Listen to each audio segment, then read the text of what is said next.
sudah all in.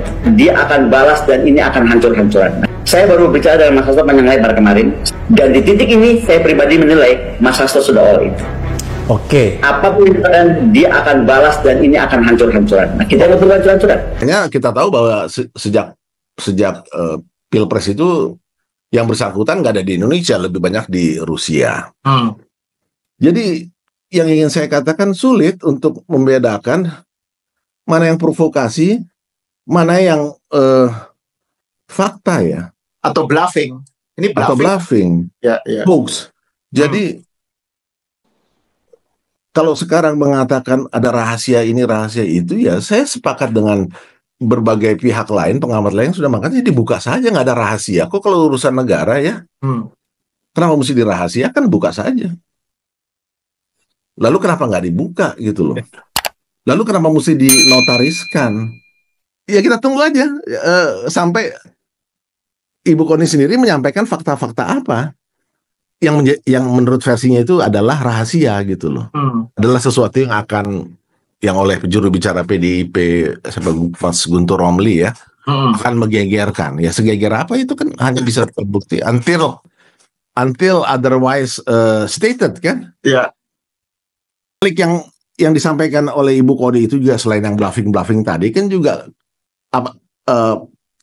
line to take yang beliau sampaikan juga di kanalnya Akbar Faisal kan, yang soal bahwa ada banyak kasus lebih besar, kenapa yang receh ini yang disoroti. Jadi seolah-olah dalam konteks cara berpikir itu ingin dikatakan bahwa ini politisasi gitu kan. Seolah-olah jadi begitu kan.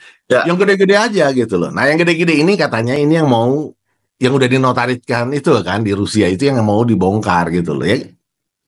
Kita tunggu. Publik menunggu itu. Jadi ini ya, yang pertama saya bingung loh, ini podcast sampah menurut saya, karena saya melihat begini, Abraham Samad selalu menggiring ya pernyataan-pernyataan atau pertanyaan-pertanyaan yang arahnya sebenarnya menyudutkan ke arah siapa? Pak Jokowi. Ketika Bu Koni ngomong apa, dia giring harus Bu Koni ngomong, dan yang sampahnya Bu Koni juga memang maunya begitu.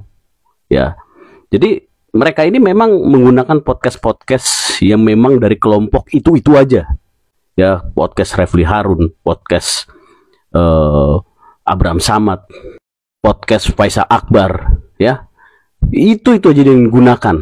Yang kedua, Bu Koni bilang untuk supaya stabil ya kepemimpinan Pak Prabowo ya dalam menjalankan amanahnya sekarang, tolong jangan saling menyandera hingga mengganggu stabilitas politik gitu ya.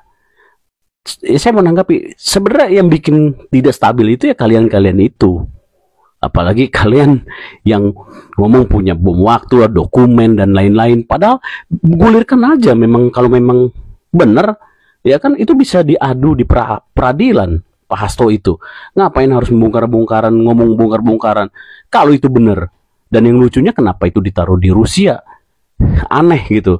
Ini kan urusan politik dalam negeri. Kenapa dokumennya ditaruh di Rusia? Ya.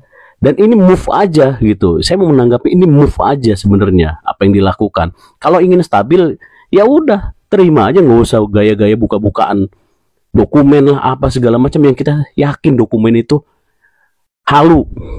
Bukti-bukti dan faktanya yakin. Kalau memang itu buka aja seharusnya. Jangan takut gitu.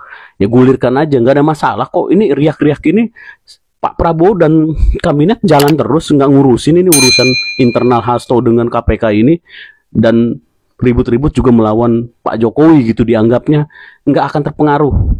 Yang ketiga, saya cuma bilang begini, yang keluar-keluar ada dokumen mempublish ini itu Guntur Romli dan Bu Koni loh. Saya dengar dari Pak Hasto, saya cari, saya cek di video-video nggak ada Pak Hasto ngomong. Artinya yang bertanggung jawab secara hukum terhadap dokumen-dokumen yang dikatakan tersebut adalah Bu Koni dan Romli Guntur gitu.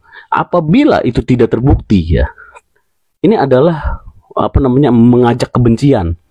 Ini ada delik hukumnya. Ya. Perbuatan tidak menyenangkan, pencemaran nama baik, Itu ada semua, ada delik hukumnya. Nggak harus belajar hukum untuk mengetahui itu, masyarakat juga memahami.